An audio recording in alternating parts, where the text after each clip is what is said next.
ओम मुनित्रयं नमस्कृत्य दुक्तिः परिभाव्य च वैयाकरणसिद्धान्तकौमुदीयं विरच्यते। श्रौत्रार्हन्ति जणैर्पुण्यैर्महर्षिभिरहर्तिवन्तोऽष्टूयमानोऽप्यगुणो विभुर्विजयते तराम्। नमस्सर्वेभ्यः श्रोतृभ्यः। अस्माभिः गतपाठे यद्यत् पठितं तद् एकवारं स्मरामः। वयं वैयाकरणसिद्धान्तकौमुदी इत्याख्यस्य ग्रन्थस्य तत्र साधारणस्वरप्रकरणं पठन्तः स्मः। प्रकरणस्यास्य अस्माकं क्रमे तत्र पञ्चमः पाठः गतपाठः प्रवृत्तः। तत्र विगतपाठे आरब्धस्य उदात्तस्वरितयोर्यणस्वरितोनुदात्तस्य इत्येतस्य सूत्रस्य खलप्व्याश इति उदाहरणं दृष्टं। गते पाठे तु अस्य उदाहरणस्य सामान्येन रूपसिद्धिः आरब्धा आसीत्। विशेषेण स्वरविचारः अस्मिन् पाठे तत्र कृतः। तत्रोक्तम् अस्य स्वरितस्य त्रैपादिकत्वेन असिद्धत्वात् शेषनिघातः न इति। ततः अग्रे सूत्रं पठितम्। एकादेश उदात्तेनोदात्तः उदात्तेन सहैकादेशः उदात्तः स्यात्। क्व वोष्वाः क्व वरं मरुतः इति उदाहरणद्वयम् अत्र दृष्टं। ततः स्वरितो वानुदात्ते पदादौ इति तत्र सूत्रम् अग्रिमं पठितम्। अनुदात्ते पदादौ परे उदात्तेन सहैकादेशः स्वरितो वा स्यात् इति अर्थः दृष्टः। पक्षे पूर्वसूत्रेण उदात्तः इत्युक्तम्। वीदं ज्योतिर्हृदये अस्य श्लोको दिवीयते इति पठितं। ततः तत्र उक्तं व्यवस्थितविभाषात्वात् इकारयोः स्वरितः दीर्घप्रवेशे तूदात्तः किञ्च एङः पदान्तादिति पूर्वरूपे स्वरितः एव ते वदन् सोयमागात् उक्तञ्च प्रातिशाख्ये इकारयोश्च प्रश्लेषे क्षैप्राभिनिहतेषु चेति इति प्रातिशाख्यव्यवस्था अपि अत्र स्मृता लक्ष्यानुरोधेन उक्ता ग्रन्थकारेण। ततः उदात्तादनुदात्तस्य स्वरितः इति अग्रे सूत्रं पठितम्। उदात्तात् परस्य अनुदात्तस्य स्वरितः स्यात् इति अस्य अर्थः दृष्टः। अग्निमीळे इति उदाहरणं पठितं। तत्रोक्तम् अस्याप्यसिद्धत्वात् शेषनिघातो न, नाम अस्य असिद्धत्वात् प्रकृते अनुदात्तं पदमेकवर्जमिति न प्रवर्तते इति उक्तम्। ततः अग्रे सूत्रं पठितं। नोदात्तस्वरितोदयमगार्ग्यकाश्यपगालवानां तत्रोक्तम् उदात्तपरः स्वरितपरश्चानुदात्तः स्वरितो न स्यात्। गार्ग्यादिमते तु स्यादेव इति। तत्र उदाहरणं दृष्टं। प्रय आरुः वोष्वाः क्वा भीषवः इति। अत्र यथायथं तत्र प्राप्तस्य स्वरितस्य निषेधः अत्र अस्माभिः चर्चितः इति। एतावान् विषयः गते पाठे अस्माभिः विचारितः। गतपाठस्य अन्ते व्याख्यापङ्क्तयः इत्थमासन्। प्रय आरुरिति ये इति यच्छब्दस्य प्रथमा बहुवचनं फिट्स्वरेण अन्तोदात्तम्। आरुरिति अर्तेर्लिटि प्रथमपुरुषबहुवचनं छिः तस्य परस्मैपदानाम् इत्युस् प्रत्ययस्वरेण उदात्तः न च तिङ् तिङः इति निघातशङ्क्यः यद्वृत्तान्नित्यमिति निषेधात् आकारस्य उदात्तस्वरितपरस्य इति वक्ष्यमाणेन सन्नतरादेशः वोष्वाः क्वेति अत्रापि श्वेत्याकारस्य सन्नतरः क्वेति किमोत् तित्स्वरितम् इति तत्र एतावत् पर्यन्तः व्याख्याभागः अस्माभिः पठितः। सन्नतरः इत्यस्य अर्थः दृष्टः अनुदात्ततरः इति। अस्तु, अयम् अस्मत्क्रमे पञ्चमः पाठः साधारणस्वरप्रकरणस्य प्रवृत्तः अभूत्। अधुना तावत् साधारणस्वरप्रकरणस्यास्य अस्मत्क्रमे तत्र षष्ठः पाठः आरब्धो भवति। तत्र अग्रिमं सूत्रम् अस्माभिः पठनीयं वर्तते। सूत्रं भवति, सूत्रं प्रति इङ्गितं करोति व्याख्याता, एकश्रुति इति कथयति। तत्र मूले पश्यामश्चेत् सूत्रं भवति एकश्रुतिदूरात् सम्बुद्धौ इति। तत्र एकश्रुतिः इति प्रथमाविभक्तेः एकवचनान्तं पदं भवति। दूरात् इति पञ्चमी विभक्तेः एकवचनान्तं पदं भवति। सम्बुद्धौ इति सप्तमी विभक्तेः एकवचनान्तं भवति। एका श्रुतिः यस्य तत् एकश्रुति इति बहुव्रीहिः अत्र द्रष्टव्यः।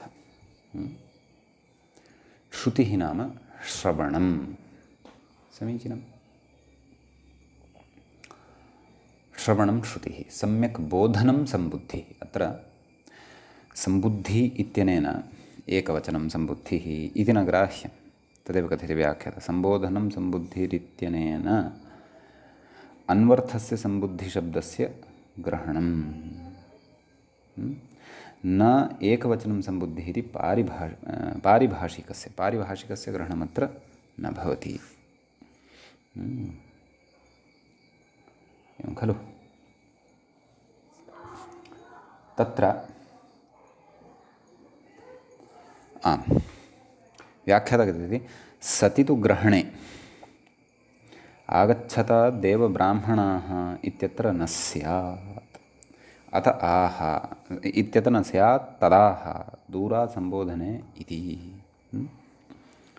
सूत्रार्थः द्रष्टुं शक्यते। मूले दूरात् सम्बोधने वाक्यम् एकश्रुतिः स्यात्। एकश्रुति इति वाक्यस्य विशेषणं भवति। दूरात् सम्बोधनार्थे यद्वाक्यं प्रयुज्यते तस्मिन् एका श्रुतिरेव भवति। एवं खलु। नाम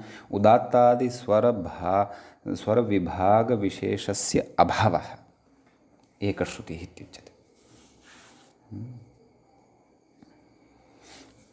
एवं खलु। नाम यत्र उदात्त अनुदात्तस्वरितानां स्वराणां भेदः न लक्ष्यते, सः एकश्रुतिस्वरः भवति। समीचीनम्। एकश्रुतेः किमपि चिह्नम् इत्यादिकं न भवति। तत्र व्याख्याता अग्रे किं कथयति? ततः पूर्वम् उदाहरणं पश्यामः वा? एकश्रुतिरिति एकश्रुति स्यात्, दूरात् सम्बोधने वाक्यम् एकश्रुति स्यात् इत्युक्तं खलु। उदाहरणविषयेपि अग्रे चर्चां करिष्यति व्याख्याता। ततः पूर्वं किं कथयन् अस्ति इति पश्यामः। कथयति अन्वर्थग्रहणं च दूरादित्यनेन सम्बन्धः लभ्यते। एकश्रुति दूरात् सम्बुद्धौ नाम सम्बुद्धि इत्यस्य अन्वर्थता एव भवति, न तु पारिभाषिकत्वम् एकवचनं सम्बुद्धिः इति तन्न। सम्यक् बोधनं सम्बोधनम् इति तादृशसम्बोधनार्थे गम्यमाने एकश्रुतिः भवति। सः अर्थः दूरात् इति दलनिवेशेन लभ्यते इति कथयति ग्रन्थकारः। अग्रे कथयति न हि आमन्त्रितविभक्तेः दूरत्वम् अदूरत्वं च सम्भवति। नाम आमन्त्रितविभक्तिः या वर्तते तस्याः दूरत्वम् अदूरत्वं वा न सम्भवति, सा का सुप्रत्ययः इति भवति एवं खलु। अतः एकवचनं सम्बुद्धिः अत्र स्वीकर्तुं न शक्यते, परन्तु प्रकृते सम्बोधनं नाम सम्यक्तया बोधनं सम्बोधनम् इत्येव तत्र ग्राह्यम् इति भावः। सम्बोधनस्य तु क्रियारूपत्वात् अपादानत्वात् दूरादिति विशेषणसम्भवः दूरत्वं न देशस्वरूपमाश्रीयते अनवस्थितत्वात्। किं तर्हि सम्बोधनक्रियापेक्षया दूरत्वं यावति देशे प्रकृतिप्रयत्नोच्चारितं सम्बोध्यमानेन श्रूयते, किन्तु अधिकं प्रयत्नमपेक्षते तत्सम्बुद्धौ दूरं भवति इति एवं खलु। नाम युक्तिः प्रदर्शिता वर्तते प्रकृते, सम्बुद्धिः नाम सम्बोधनमेव, सम्यक् प्रकारेण बोधनमेव, न तु एकवचनं सम्बुद्धिः इति शास्त्रीयं तु नास्ति। शास्त्रीया सम्बुद्धिः पारिभाषिकी सम्बुद्धिः एषा नास्ति, अन्वर्थसम्बुद्धिः एषा वर्तते इति भावः। एवं खलु। ततः व्याख्याता कथयति एकश्रुतिरिति। एकश्रुतिः इति नास्ति यद्यपि मूले एकश्रुति इति अस्ति, कुतः तत्र बहुव्रीहिः अस्ति, नाम एकश्रुति इत्यस्य इति वाक्यम् इत्येतस्य विशेषणम् अस्ति इति भावः। अग्रे कथयति उदात्तादीनां स्वराणाम् अविभागेन अवस्थानम् एकश्रुतिः इति। श्रुतिः जातमस्ति, उकारः योजने। उदात्तादीनां स्वराणाम् अविभागेन, विभागः न भवति तत्र, अवस्थानं न अविभागेन अवस्थानं, उदात्तादिस्वरविभागस्य अभावः भवति एकश्रुतौ इति खलु। मूले स्पष्टमुक्तं त्रैस्वर्यापवादः, उदात्तस्य अनुदात्तस्य स्वरितस्य इति त्रयाणामपि स्वराणाम् अयमपवादः भवति खलु। एकविधः एव स्वरः भवति अत्र तावदेव, न उदात्तः न अनुदात्तः न च स्वरितः, एकश्रुति प्रकृते वाक्यं भवति इति। आगच्छ भो माणवक इति उदाह्रियते। प्रकृते माणवकस्य दूरात् आह्वानं सम्बोधनं वा क्रियमाणं वर्तते। माणवकप्रकृतसम्बोधनान्तं वर्तते पदम्। अतः प्रकृतसूत्रेण एकश्रुतिदूरात् सम्बद्धौ इत्यनेन एकश्रुति भवति इदं वाक्यम्। उदात्तानुदात्तस्वरितादिभेदः एव अत्र न भवति। व्याख्याता कथयति दूराद्धूते च इति वाक्यस्य टेः प्लुत उदात्तः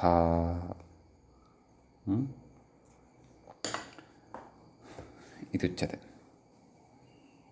परन्तु प्रकृते एकश्रुतिः एव वाक्यं भवति इति भावः। अग्रे कथयति प्रत्युदाहरणे त्रैस्वर्यमेव भवति, तत्र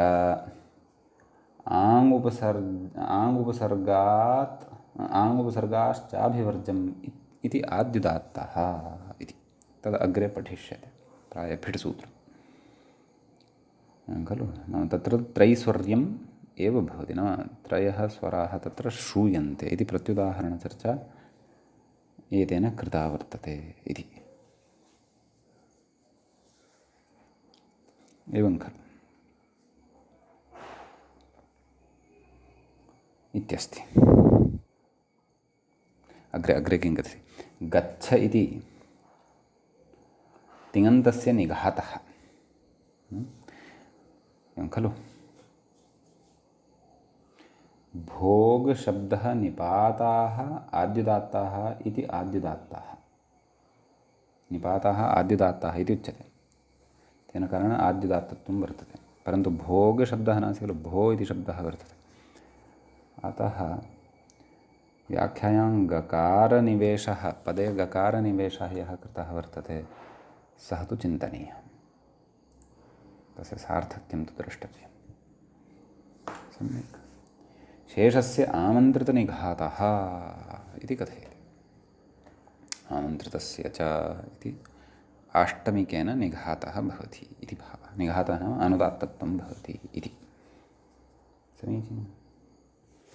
इति एकश्रुतिदूरात् सम्बुद्धौ इति एतत् सूत्रगतः विशेषः भवति। अधुना अग्रिमं सूत्रं पठामः। व्याख्याता अग्रिमसूत्रं प्रति इङ्गितं करोति यज्ञ इत्युक्त्वा।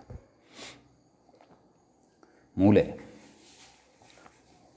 सूत्रं पठामश्चेत् यज्ञकर्मण्यजपन्युङ्खसामसु इति दृश्यते सूत्रं। तत्र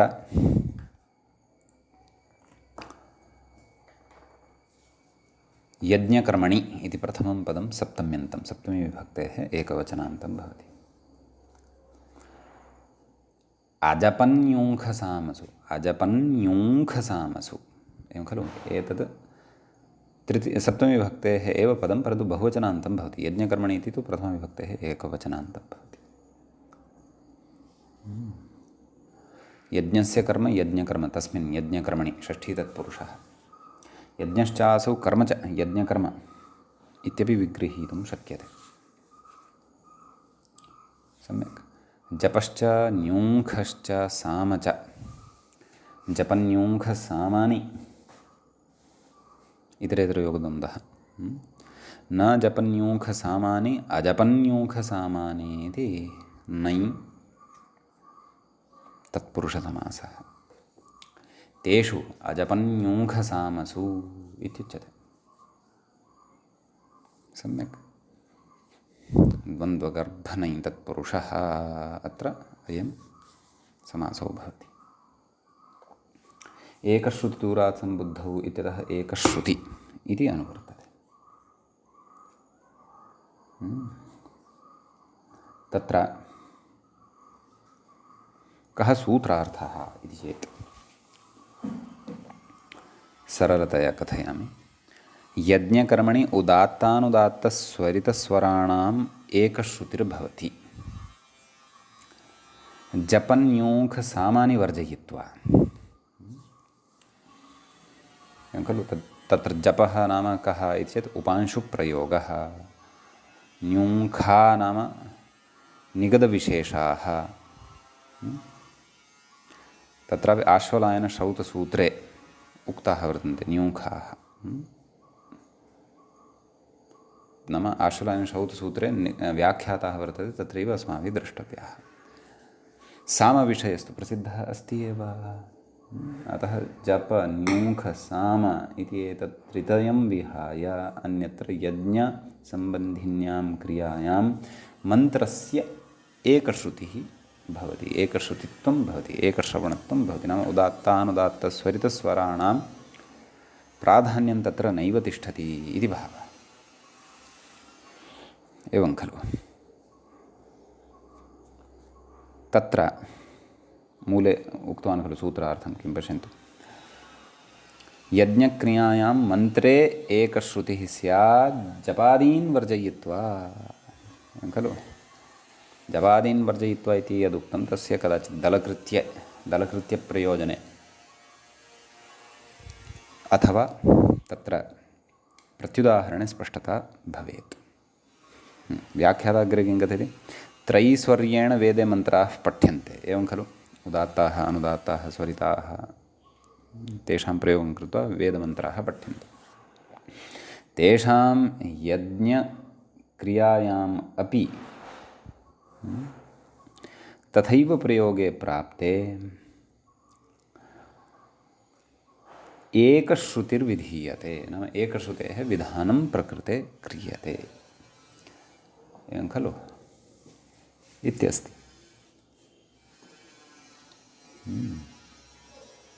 परन्तु जपं न्यूखं सामं च विहाय, जपविषयं न्यूखविषयं सामविषयं च विहाय इति भावः। मन्त्र इति व्याख्यातः मन्त्र इति एतच्च एतच्चाजपेन एतच्च अजपे इति अजप इति पर्युदासः लभ्यते। किं मन्त्रे मन्त्रे एकश्रुतिः नाम मन्त्रार्थः मन्त्रपरकः अर्थः यः दृश्यते मन्त्रशब्दमादाय यः अर्थः उच्यमानः अस्ति मूले तत् पर्युदासः नाम अजपात् किमुक्तम् एतच्च अजप इति पर्युदासः लभ्यते तेनोहादिषु न अत एव स्वाहेन्द्रशत्रुर्वर्धस्वेति समासान्तोदात्तत्वे कर्तव्ये आद्युदात्तं प्रयुक्तमिति प्रसिद्धिः इति कथयति। सम्यक् नाम प्रकृते मन्त्र इति अर्थः कुतः लभ्यते इति विषयः उक्तः वर्तते, तत्र युक्तिः अपि दर्शिता वर्तते। समीचीनं। ततः अत्र उदाहरणानि सन्ति द्रष्टव्यानि, परन्तु ततः अपि पूर्वं व्याख्याता कथयति जपादीन् इति जपन्यूघसामानि इत्यर्थः नाम एतानि वर्जयित्वा एवं खलु। येषु नाम जपादिसम्बद्धयज्ञकर्मणि एकश्रुति न भवति वाक्यं, प्रकृते एकश्रुतिविधानं न भवति इति भावः। समीचीनम्। इदम् उदाहरणं पश्यामः। अग्निर्मूर्धादिवः ककुतु इति। अत्र यदुदाहरणं दत्तं खलु अग्निर्मूर्धेति, तत्र तद्विषये चर्चां पश्चात् करिष्यामः। आदौ अत्र उदाहरणं यद्वर्तते तत्र अवधानं कुर्मः। अग्निर्मूर्धः दिवः ककुतु। प्रकृते अग्नि इति शब्दः यः वर्तते सः अन्तोदात्तः वर्तते। सम्यक्। मूर्धन् शब्दः अपि अन्तोदात्तः वर्तते, दिवशब्दः अद्युदात्तः वर्तते, ककुतुशब्दः अन्तोदात्तः वर्तते। समीचीनम्। स्वरप्रकरणे एकस्मिन् पदे एकः अच् उदात्तः अपरः स्वरितः वा विधीयते यदि, तर्हि शेषनिघातः भवति, नाम अनुदात्तं पदमेकवर्जमित्यस्य प्रवृत्तिः भवति। किन्तु यज्ञक्रियायां तु प्रयुक्ते मन्त्रे तादृशः उदात्तादिः बोधः एव न भवति, एकश्रुतिरेव भवति। एकश्रुतित्वेन तत्र प्रयुज्यते अग्निर्मूर्धादिवः ककुतु इति, एवं खलु इति सामान्येन सरलतया अत्र अवगन्तुं शक्यते। तत्र व्याख्याता किं कथयति इति पश्यामः, किं विवृणोति इति। कथयति नाम समग्रं मन्त्रम् आदौ उपस्थापयति। किम् अग्निर्मूर्धादिवः ककुतुपतिः पृथिव्या अयम् अपान् रेतांसि जिन्वतो अङ्गेर्निर्नलोपश्च इति अग्निशब्दः प्रत्ययस्वरेण फिड्स्वरेण वान्तोदात्तः। सम्यक्। इति अग्निशब्दविषये उक्तवान्। मन्त्रे यः अग्निशब्दः आगतः। मूर्धन् शब्दविषये कथयति। मूर्वीबन्धने कनिन् यूवृतक्षिराजिधन्वि इत्यतः कनिनि वर्तमाने ष्वन्नुक्षन् पूषन् इत्यत्र मूर्धन् शब्दः कनिन् प्रत्ययान्तः अन्तोदात्तः निपात्यते अन्तोदात्तत्वेन। समीचीनम्। दिवशब्दात् परस्य मन्त्रेपि अवधानं कर्तव्यं। दिवः ककुतु इत्येवम् अस्ति खलु। दिवशब्दात् परस्य षष्ठ्येकवचनस्य ऊडिदं पदादिपुंरैदिभ्यः इति सूत्रं पूर्वं श्रुतं खलु। इत्युदात्तत्वं। ककुच्छब्दः प्रातिपदिकस्वरेण अन्तोदात्तः। पातेर्डतिः यद्यपि मूले समग्रः मन्त्रः न दत्तः, परन्तु किमस्ति तत्र ककुत्पतिः पृथिव्याम् अयं, तत्र पतिशब्दविषये कथयति। पातेर्डतिः पतिशब्दः प्रत्ययस्वरेण आद्युदात्तः। पृथिवीशब्दविषये पृथिव्याः अयम् इति उक्तं खलु। तत्र कथयति पृथेः शिवन् सम्प्रसारणं च इति पूर्वं पठितमस्ति। षित्वान्मी। सम्यक्। तदा कथयति षष्ठ्येकवचनस्य उदात्तयणः हल्पूर्वात् पृथिव्याः इति एतद्विषये कथयति। षष्ठ्येकवचनस्य उदात्तयणः हल्पूर्वात् इति इत्युदात्तत्वं। सम्यक्। पुनः अयम् इति अस्ति अग्रे पदं, तद्विषये कथयति। इदं शब्दः प्रातिपदिकस्वरेण अन्तोदात्तः। अपां रेतांसि जिन्वतों तत्र अप् शब्दविषये कथ्यते अप् इति जलार्थे प्रयुज्यते खलु आप्नोतेः क्विप् ह्रस्वश्च एवं खलु ऊडिदं पदाद्यप्पुं रेदिभ्यः इति विभक्तेः उदात्तत्वं रेतांसि इत्येतस्मिन् इति रेतसशब्दस्य सिद्धिविषये कथ्यते रीङ् सृजिभ्यां तुड्वेत्यसुन् प्रत्ययः नित्स्वरेण आद्युदात्तः रेतशब्दः सम्यक् जिन्वतों जिन्वतीति इत्यत्र व्याख्याता कथ्यते जिन्वतेः प्रीणनार्थस्य तिपि तिङ्दिङः इति निघातः ओम् इत्यत्रापि कथ्यते प्रणवष्टेः इति प्रयोगकाले प्रणवः इति तत् प्रणवष्टेः इति पूर्वं वैदिकप्रक्रियायाम् अस्माभिः पठितं खलु इत्यस्ति अतः प्रकृते नाम एवमेव स्वराः भवन्ति परन्तु यज्ञकर्मणि तु तत्र एकश्रुति जायते इदं समग्रमपि मन्त्रात्मकं वाक्यम् एकश्रुतिः अत्र स्वरः भवति इति वा वक्तुं शक्यते प्रकारान्तरेण समीचीनं ततः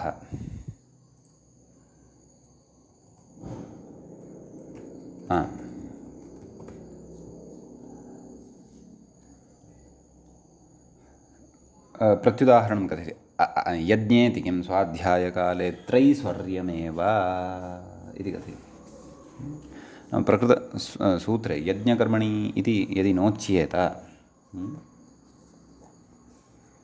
परन्तु स्वाध्यायकाले तु यथा योग्यं तत्तत् स्वरः तत्र प्रयुक्तः भवत्येव यथा अस्माभिः व्याख्यायां दृष्टाः तत्र स्वराः एवं खलु अतः अग्निर्मुहूर्तादिवः इति प्रथमः अकारः उदात्तः इकारः अपि उदात्तः ऊकारः अनुदात्तः ततः आकारः उदात्तः सर्वेषामपि स्वराणां परिगणनं यथा व्याख्यायां कृतं तेषां स्वराणां यथायथम् उच्चारणं स्वाध्यायकाले तु कर्तव्यं परन्तु यज्ञकर्मकाले एकश्रुतिः भवति इति अत्र उच्यते ततः अजपन्यूखसामसु इत्युक्तं खलु तत्र कथ्यते अजपेति किं नाम तत् कुतः उच्यते ममेत्यादि व्याख्यातः कथ्यते मूले पश्यामश्चेत् ममाग्नेवर्चो विहवेश्वस्तु इति तत्र कथयति युष्मदस्मदोर्ङसि इत्युदात्तत्वं क्व मम इत्यस्य अग्रे किमस्ति अग्ने अग्नेः शब्दस्य आमन्त्रितनिघातः एवं खलु सामन्त्रितस्य च आमन्त्रितस्य च इत्यनेन एवं खलु अग्रे वर्चशब्दः असुन् प्रत्ययान्तः वर्चो इति अस्ति खलु मूले मन्त्रे एवं खलु ततः विहवेश्वस्तु तत्र कथ्यते विपूर्वात् ह्वयते ह्वसम्प्रसारणं च इति अप्रत्ययः विहव इति शब्दे कथयति थाथादिसूत्रेण अन्तोदात्तत्वम् इति कथ्यते परन्तु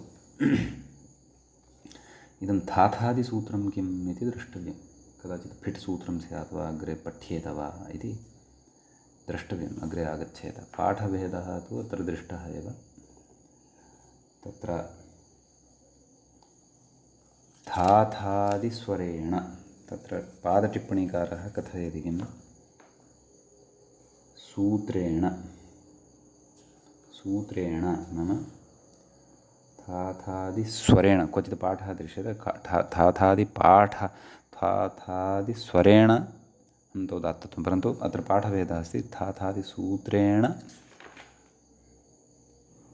तत्र अन्तोदात्तत्वं थाथादिसूत्रमिति प्रायः फिट् सूत्रं भवितुम् अर्हति अग्रे कदाचित् स्पष्टता स्यात् सम्यक् अतः तत्र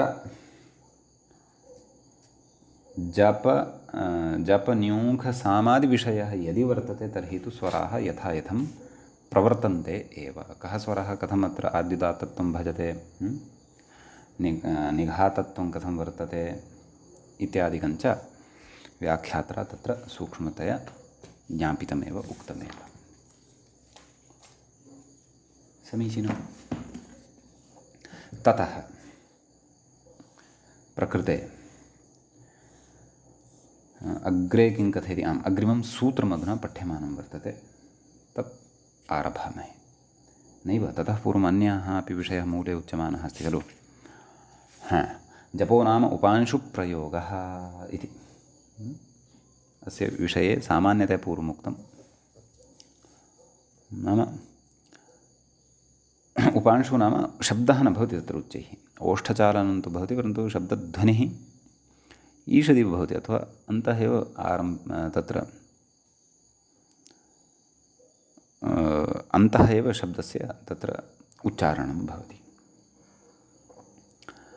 ततः न्यूखा नाम षोडश ओकाराः। नैव ततः पूर्वं किमुक्तं, जपो नाम उपांशुप्रयोगः यथा निमग्नस्य इति, यथा जले निमग्नस्य, नाम यथा कश्चन जले किमपि उच्चारयेत्, तदा सः किमपि उच्चारणं कुर्वन्नस्ति इति तु भाति, समीचीनं, परन्तु किम् उच्चारयति इति नैव ज्ञायते, नाम ध्वनिः तत्र न ज्ञायते। अतः तथा इदमपि अत्र अवगन्तव्यं भवति। समीचीनं।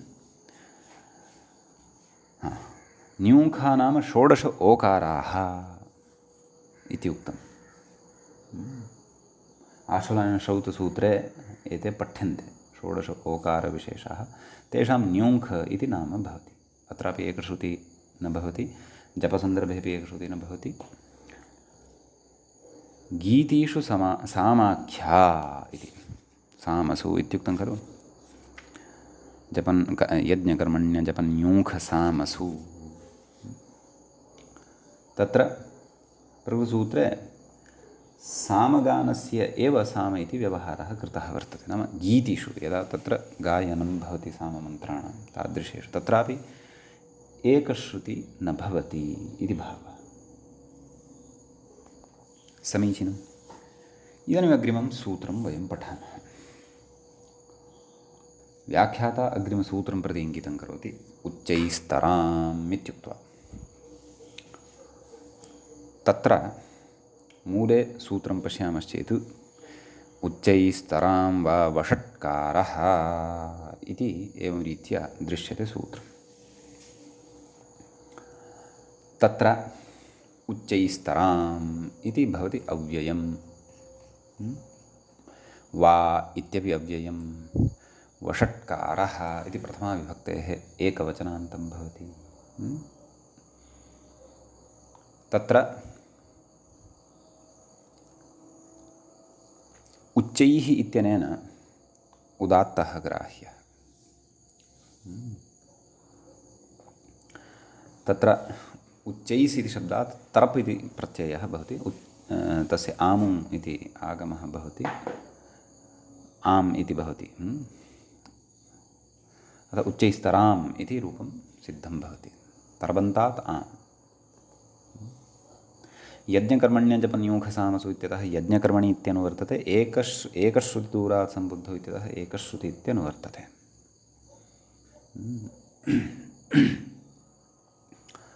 तत्र कसूत्रार्थः इति मूले आदौ पश्यामः। यज्ञकर्मणि वौषड्शब्दः उच्चैस्तरां वा स्यात् एकश्रुतिर्वा, एवं खलु। तर्हि प्रकृते उच्चैः इत्यनेन उदात्तस्वरः गृह्यते। अयम् उदात्तः अयम् अनयोः अतितराम् उदात्तः, तादृशे अर्थे, नाम द्वयोः मध्ये आधिक्यार्थे द्विवचनविभज्यो वदेत् तर्वीयसुनो इत्यनेन तरपप्रत्ययः भवति। उच्चैस् इति शब्दात् किमे तिङव्ययहादां द्रव्यप्रकर्षे इत्यनेन आम् इति भवति। तदपि अत्र द्रष्टव्यं, ज्ञातव्यम्।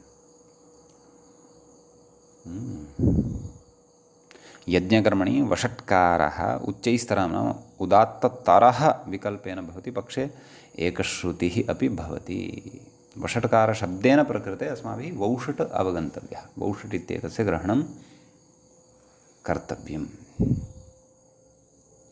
एवं खलु। तथा चेत् वौषड् ग्रहणमेव सूत्रे कुतः न कृतम् इति चेत् वैचित्र्यार्थं। विचित्रा हि सूत्रस्य कृतिः भवति आचार्यस्य पाणिनेः। अस्तु, किञ्चन अन्यदपि रहस्यं स्यात्, द्रक्ष्यामः, पश्यामः, एवं किल। तर्हि प्रकृते तदेव वषट् इति शब्दः वर्तते। वस्तुतः वषट् वौषट् सूत्रे विद्यमानः वषट् शब्दः वौषट् इत्येतस्यापि उपलक्षणभूतः भवति इति कथयिष्यति अयमपि तत्र ग्रन्थकारोऽपि कथयिष्यति, व्याख्याता अपि कथयिष्यति। अतः तस्य नाम वषट् इति अथवा वौषट् इत्येतस्य तद् उच्चैस्तरत्वं नाम अतिशयेन उदात्तत्वं भवति, विकल्पेन पक्षे एकश्रुतिरपि भवति इति भावः। अधुना तत्र किं कथयति व्याख्याता इति एकवारं पश्यामः। वषट् शब्देनात्र वौषट् शब्दः लक्ष्यते समानार्थत्वात्। वौषट् शब्दः लक्ष्यते इति। द्वावपि हितौ देवतासम्प्रदानस्य दानस्य द्योतकौ।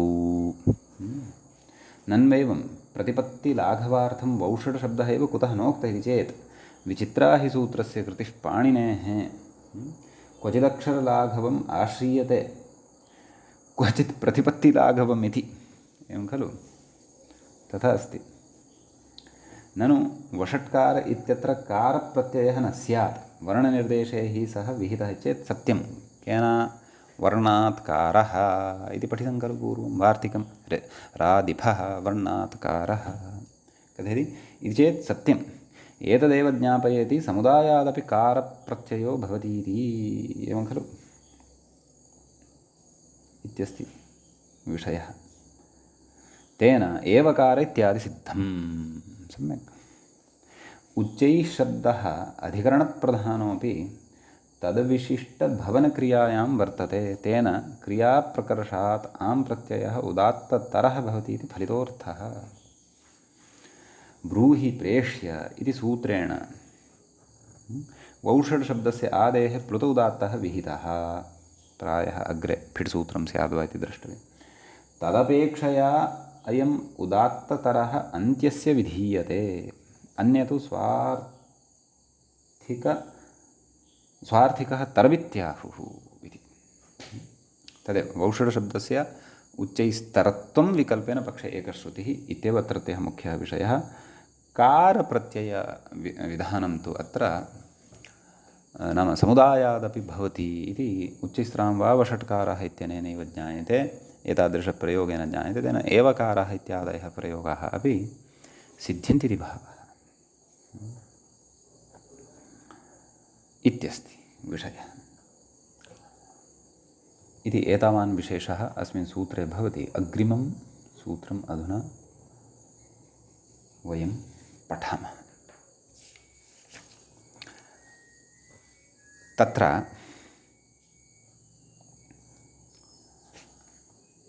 व्याख्याता अग्रिमसूत्रं प्रति इङ्गितं करोति, कथयति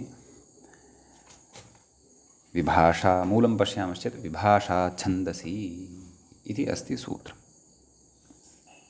समीचीनं। विभाषा इति प्रथमान्तं भवति, प्रथमाविभक्तेः एकवचनान्तं भवति।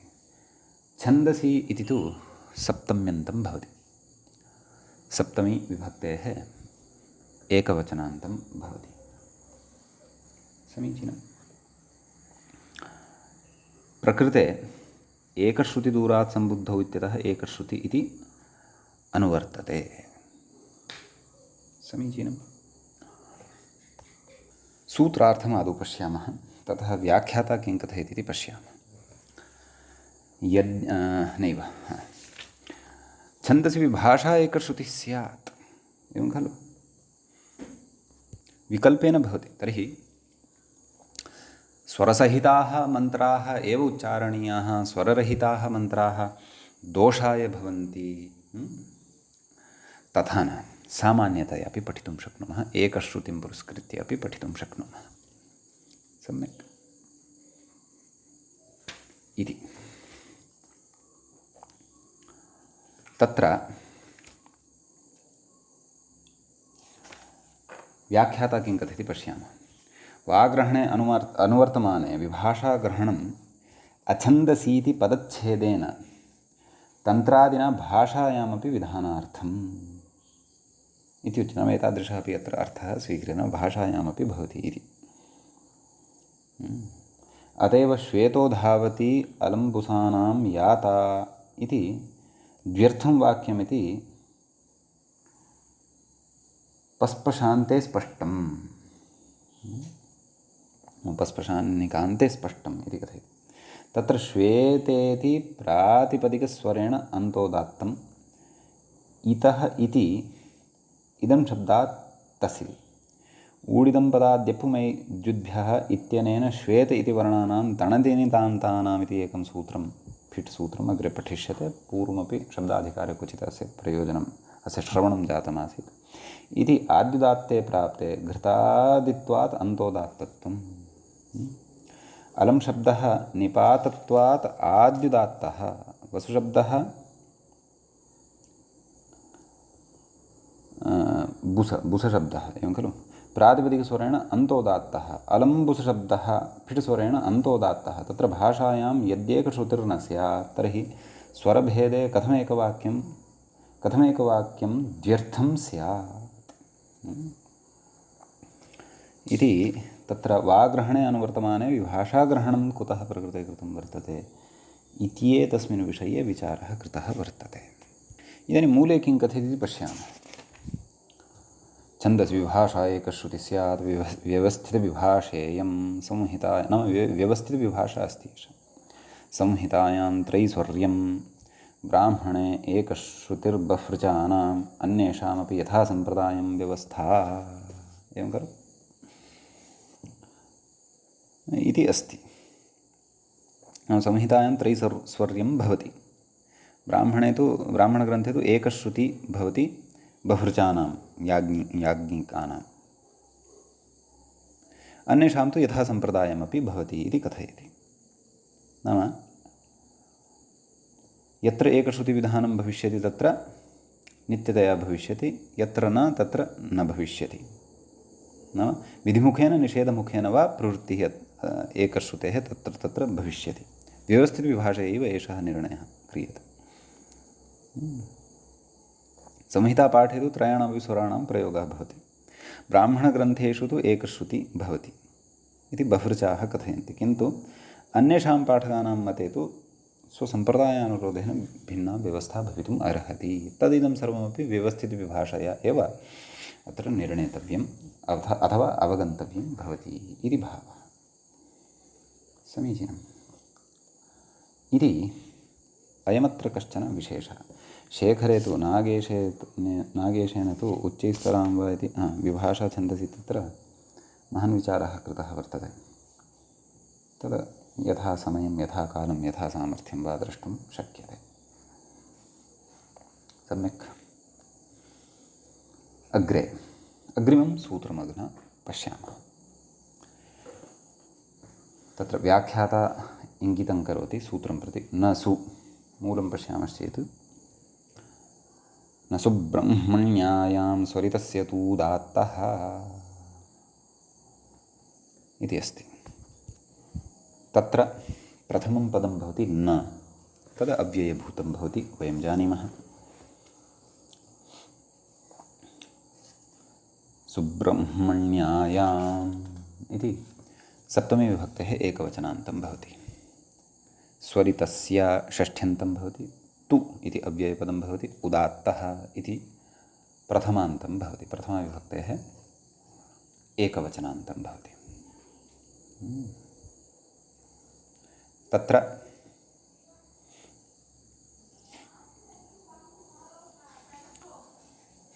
प्रकृतसूत्रं प्रति एकश्रुतिदूरात् सम्बुद्धो इत्यतः एकश्रुति इत्यनुवर्तते। समीचीनं। किञ्च शतपथब्राह्मणे सुब्रह्मण्या इत्याख्यः निगदः कश्चन वर्तते। निगदविषये अत्र आदौ ज्ञेयं, ततः एव सूत्रार्थः अत्र अवगतः भवति। नाम प्रकृते सुब्रह्मण्या इति कस्यचित् निगदविशेषस्य नाम भवति। तत्र शतपथब्राह्मणे तृतीये काण्डे तृतीये प्रपाठके चतुर्थब्राह्मणस्य सप्तदशी या कण्डिका वर्तते, तस्याः सप्तदश्याः कण्डिकायाः आरभ्य 20 कण्डिकापर्यन्तं यः पाठः वर्तते तस्य सुब्रह्मण्या इति संज्ञा वर्तते। सः निगदविशेषः इत्यपि व्यवह्रियते। समीचीनम्। अतः सः निगदविशेषः प्रकृते सुब्रह्मण्या इति एतेन शब्देन विवक्षितः वर्तते। सम्यक्। तत्र मूले सूत्रार्थः द्रष्टुं शक्यते। किं कथयति? सुब्रह्मण्याख्ये निगते यज्ञकर्मणि इति विभाषा छन्दसि इति च यज्ञकर्मण्यजपन्योखसामसु विभाषा छन्दसि इति च प्राप्ता एकश्रुतिः न स्यात्, स्वरितस्य उदात्तश्च स्यात्। स्वरितस्य तु उदात्तः, एवं खलु इति सूत्रस्य अर्थः। उदाहरणं द्रष्टव्यं, परन्तु ततः पूर्वं अयं व्याख्याता किं कथयति इति पश्यामः। अपादबन्धे गदिर्वर्तते। गद इति धातोः विषये कथयन्नस्ति वा द्रष्टव्यं। यथा गद्यम् इति सत्यं अपादबन्धे गदिर्वर्तते, यथा गद्यम् इति निःशब्दः प्रकर्षे उच्चैः अपादबन्धं यजुरात्मकं यन्मन्त्रवाक्यं पठ्यते सः निगदः। नितरां गद्यते इति कर्मणि नौ गादनाद इति अप् नाम अप् इत्यनेन सूत्रेण अप् इति प्रत्ययः भवति। तस्य च सुब्रह्मण्यशब्दोपलक्षकत्वात् सुब्रह्मण्याशब्दः अपरित्यक्तस्त्रीलिङ्गः एव निगदविशेषस्य नाम। नाम सुब्रह्मण्या इति कस्यचित् निगदस्य नाम भवति इति भावः। सम्यक्। तत्र उदाहरणं पश्यामः। सम्यक्। सुब्रह्मण्योमिति प्लुतविधानमपि अस्ति खलु। तत्र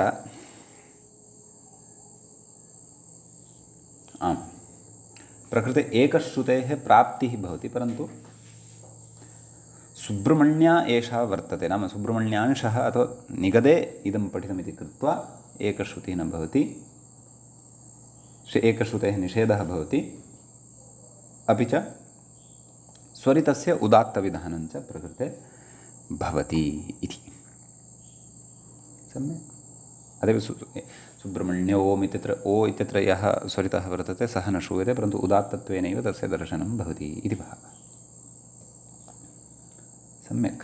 व्याख्याता कथयति तत्र साधुः इति यत्, नाम सुब्रह्मणि साधुरिति यत् इति प्रत्ययः भवति। ब्रह्मण्य तित्स्वरितं यतो नावः इति तु न, तस्य द्व्यचः इत्यनुवृत्तेः टापासहैकादेशः स्थानेन्तरतमः इति स्वरितः। ततः निपातत्वात् आद्युदात्तेन ओं शब्देन ओमाङोश्च इति आद्युदात्तस्वरितयोरेकादेशः स्वरितः एवेति हरदत्तादयः। मूले च किमुक्तं? न च एकादेशः उदात्तेनोदात्तः इति सिद्धे पुनरत्र इदम् उदात्तविधानं व्यर्थमिति वाच्यं। कुतः कथयति? तत्र अनुदात्त इत्यस्यानुवृत्तेः। अतः अस्य सार्थक्यम् अस्ति एव इति अयं कथयति। सम्यक्। एवञ्च अस्मिन् अत्र प्रकृते शतपथब्राह्मणस्य तत्र कण्डिका निगदः अथवा सुब्रह्मण्या एषा या उक्ता वर्तते, तत्र एकश्रुतिः न भवति, परन्तु स्वरितस्य उदात्तत्वम् अपि भवति इति अत्र अवगन्तव्यम्।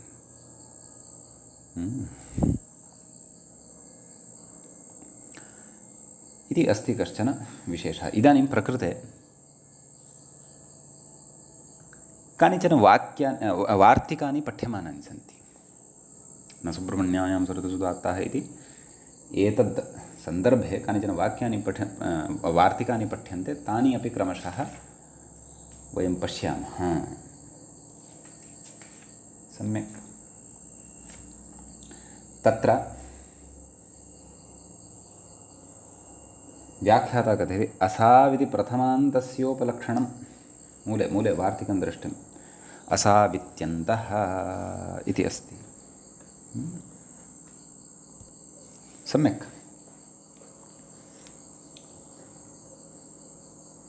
किम् उक्तवान् इति प्रथमान्तस्योपलक्षणम्। अदस् शब्दस्य असौ इति भवति खलु, तत् तदाह प्रथमान्तस्येति मूले वार्तिकार्थः द्रष्टव्यः।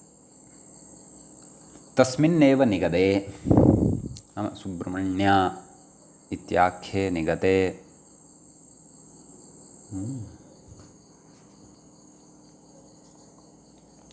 प्रथमान्तस्य अन्तः उदात्तः स्यात्। नाम अदस् शब्दः अत्र न ग्राह्यः, परन्तु प्रथमान्तं यद्यत् पदं वर्तते तदत्र ग्राह्यम् इति भावः। गार्ग्यो यजते इत्यस्ति। प्रथमान्तस्य उदात्तः स्यात्। तर्हि किमुक्तं? गार्ग्य इति गर्गादिभ्यो ञञ् इति कथयति। मूले किं कथयति? ञित्वात् प्राप्तः आद्युदात्तः अनेन बाध्यते। अतः प्रथमान्तस्य अन्तः उदात्तः, नाम अन्तोदात्तत्वमत्र विधीयते इति भावः। समीचीनम्। इति अस्मिन् वार्तिके अयमस्ति विशेषः। असावित्यन्तः। अग्रे वार्तिकान्तरं वर्तते, तत् पश्यामः। व्याख्याता वार्तिकान्तरं प्रति इङ्गितं करोति। अमुष्येति मूलं पश्यामश्चेत् तत्र वार्तिकं दृश्यते। अमुष्येत्यन्तः। सम्यक् इत्यस्ति। षष्ठ्यन्तस्योपलक्षणम् इत्युच्यते। अत्रापि अदस् शब्दस्य षष्ठीविभक्तेः एकवचनम् इति न, परन्तु षष्ठ्यन्तस्य अत्र इदम् उपलक्षणम् उच्यते। तर्हि अर्थः उच्यमानः अस्ति मूले षष्ठ्यन्तस्यापि प्राग्वत्, नाम तस्मिन्नेव निगदे षष्ठ्यन्तस्य अन्तः उदात्तः स्यात् इति अर्थः अत्र लब्धो भवति। एवं खलु? किमुदाह्रियते? दाक्षेः पिता यजते इत्यस्ति। दक्षशब्दात् अपत्ये अतः इङ् दाक्षि इति भवति खलु, अत्रापि ञित् स्वरः प्राप्तः, परन्तु नाम इङ्नित्यादिनित्यमिति न आद्युदात्तत्वं प्राप्तं, परन्तु तस्य बाधकः भवति, प्रकृते अन्तोदात्तत्वमेव भवति इति भावः। एवं खलु? इति द्वितीयस्य वार्तिकस्य अर्थः ज्ञेयः। अग्रिमं वार्तिकं प्रति इङ्गितं करोति व्याख्याता। स्यान्तस्येति मूले पश्यामश्चेत् स्यान्तस्योपोत्तमञ्च, स्यान्तस्योपोत्तमञ्च। व्याख्याता कथयति स्येति रूपं विवक्षितम्। एवं खलु? नाम इदं तु तत्र अन्येषां शब्दानां ग्राहकं नास्ति। अत्र स्य इति रूपमेव विवक्षितं वर्तते। पूर्ववार्तिकारम्भात्, नाम पूर्वं वार्तिकम् आरब्धं वर्तते खलु, अतः प्रकृते षष्ठ्यन्तस्य ग्रहणं न, परन्तु स्यान्तस्य एव ग्रहणं भवति इति। एवं खलु? कः अर्थः? स्य शब्दान्तस्य उपोत्तमम् अन्त्यश्च उभयम् उदात्तं भवति। उपोत्तमम् इति पूर्वम् अस्माभिः तद्धितेषु पठितं वर्तते। नाम सुब्रह्मण्या इत्याख्ये निगदे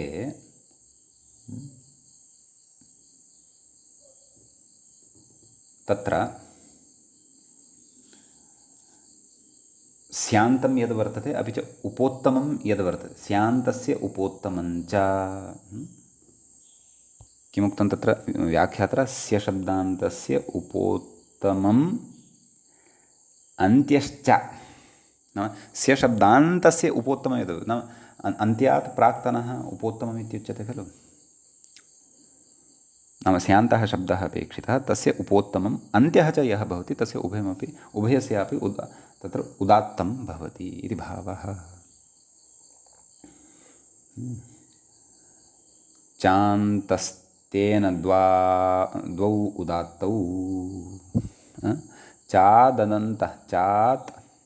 चादन्तः तेन द्वौ उदात्तौ, चात् अन्तः इत्येवं विग्रहः कृतः, चात् अन्तः तेन द्वौ उदात्तौ, नाम चकारात् प्रकृते अन्तस्यापि ग्रहणं भवति इति भावः। एवं च द्वौ उदात्तौ अत्र विधीयेते, नाम यस्य पदस्य अन्ते स्य भवति तत्र उपोत्तमं यद् भवति, एवं खलु अन्त्यञ्च यद् भवति तस्य उदात्तविधानं भवति इति भावः।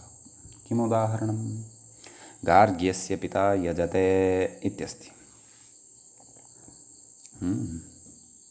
गार्ग्यस्य स्यान्तं वर्तते, सम्यक् निदन्तं वर्तते इति कृत्वा आद्युदात्तत्वम् अत्र प्राप्तं भवति ङित्यादिर्नित्यम् इत्यनेन, परन्तु प्रकृतवार्तिकम् अत्र प्रवृत्तं भवति। अतः गार्ग्यस्य, गार्ग्य इत्यत्र यः यस्य इत्यत्र, गार्ग्य इत्यत्र च यः इत्यत्र यः अ, स्य इत्यत्र च यः अ, अत्र उभयोः अपि उदात्तस्वरविधानं भवति इत्यर्थः। सम्यक् एवं खलु। ततः पुनः अत्र वार्तिकं वर्तते। वा नामधेयस्य, तस्य अर्थः अपि मूले स्पष्टतया उक्तः। स्यान्तस्य नामधेयस्य, नामधेयशब्दः यदि कोऽपि वर्तते, स्यान्तता च तस्य वर्तते, उपोत्तमम् उदात्तं वा स्यात्, तस्य उपोत्तमं विकल्पेन उदात्तं भवति।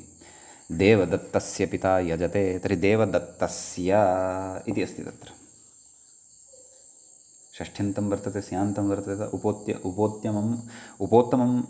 उपोत्तमः यः वर्णः वर्तते तस्मात् पूर्वं विद्यमानः उपोत्तमं यद् वर्तते, नाम अन्त्यस्य अचः प्राक्तनः यः अकारः तस्य उदात्तत्वं भवति। शेषनिघातादिकं सर्वं यथा यथं प्रवर्तते एव। एवं खलु।